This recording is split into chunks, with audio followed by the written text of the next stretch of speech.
You're watching a horror movie. The music swells. Something's about to jump out. And then, without warning, the tiny hairs on your arms stand straight up. Your skin prickles. You look down and see it. Goosebumps. Hundreds of them. Here's the weird part. That response, that involuntary reaction that just happened on your arm, is your body trying to make you look bigger and scarier to a predator that doesn't exist. It's trying to fluff up fur you don't have, to trap heat under a coat you lost hundreds of thousands of years ago. Your body just activated a defense mechanism designed for a completely different version of you. And it does this dozens of times a day for reasons that make absolutely no sense in the modern world. So why?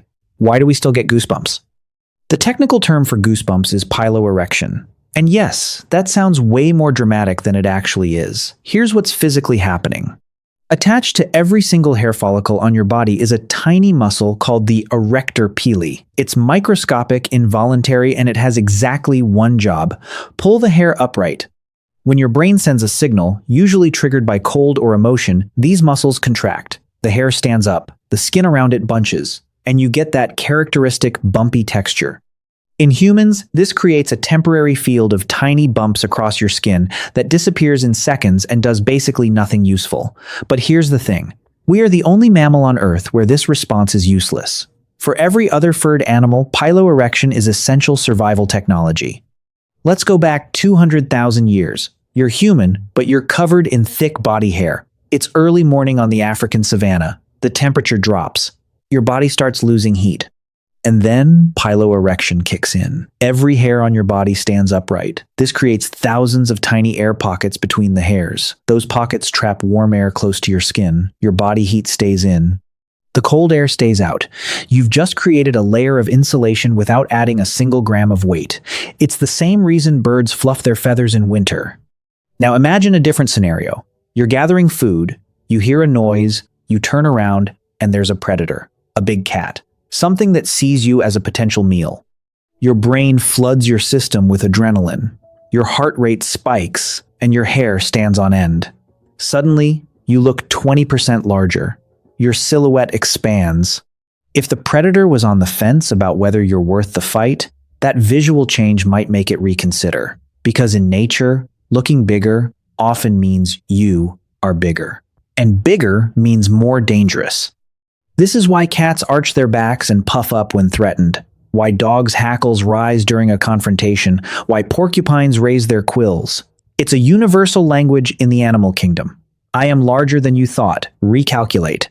For our ancestors, covered in fur, this response made perfect sense. It kept them warm, it kept them alive, it saved energy, and it occasionally prevented fights they couldn't win. But then, something happened.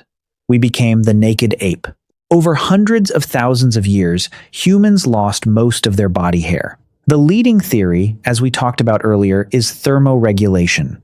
Our ancestors moved from forests onto open grasslands and started persistence hunting, chasing animals for hours under the hot sun until the prey collapsed from exhaustion. Fur became a massive liability. You'd overheat. You'd die. So, we shed it. We kept hair in a few key places: head, armpits, groin, but everywhere else, we went smooth. And in exchange, we developed millions of sweat glands to cool ourselves down. It was a brilliant evolutionary trade-off. Except for one thing. We kept the goosebumps.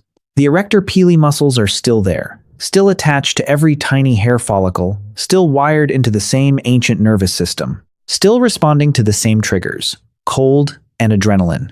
But now, when they activate, nothing useful happens. The hairs are too short and sparse to trap air. You don't look bigger. You don't look scarier. You just look like you have goosebumps. So, why didn't evolution get rid of them? The short answer: evolution doesn't clean up perfectly. It's not a designer with a blueprint. It's a blind process that keeps what works and ignores what doesn't hurt. Goosebumps don't harm you. They don't drain energy. They don't make you weaker or slower or less likely to reproduce. They're just there, taking up no space, costing nothing, doing nothing. In evolutionary terms, they're what's called a vestigial response, like your appendix, like the tailbone at the base of your spine, like the wisdom teeth that don't fit in your jaw. Leftovers from an earlier version of you that no longer serve their original purpose but haven't been selected against strongly enough to disappear. But here's where it gets interesting. Just because goosebumps don't help us survive cold or look bigger doesn't mean they do nothing at all. Because in humans, goosebumps have taken on a completely different role. They've become emotional punctuation, a physical marker of psychological intensity. You get goosebumps when you're cold, sure. But you also get them when you hear a beautiful piece of music, when you watch a powerful movie scene, when someone tells you a story that hits just right, when you experience awe, fear, nostalgia, or inspiration. Scientists call this phenomenon aesthetic chills or frisson. It's that shiver that runs down your spine when something moves you emotionally. And it's deeply, deeply tied to the same system that used to fluff up your fur. Here's what researchers think is happening. When you experience something emotionally intense, your brain releases a flood of neurotransmitters, dopamine, oxytocin, adrenaline. These chemicals don't just affect your mood. They activate your sympathetic nervous system, the part of your body responsible for fight or flight responses. And one of the automatic responses in that system, piloerection. Your body doesn't distinguish between I'm being chased by a lion and this song is incredible. Both trigger the same ancient alarm. Both flood you with adrenaline. Both make the hair stand up. Studies show that people who experience frisson frequently tend to be more open to new experiences, more emotionally reactive, and more deeply engaged with art and music. It's not a flaw, it's a feature. Your body is using an ancient biological response to mark moments that matter. And that's the truly strange part. Goosebumps are a perfect example of how evolution doesn't erase the past. It builds on top of it.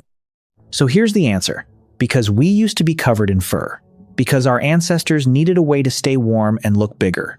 Because evolution doesn't delete old code, it just writes new code on top of it. Now, the real question is, why do some people get goosebumps from music and others don't?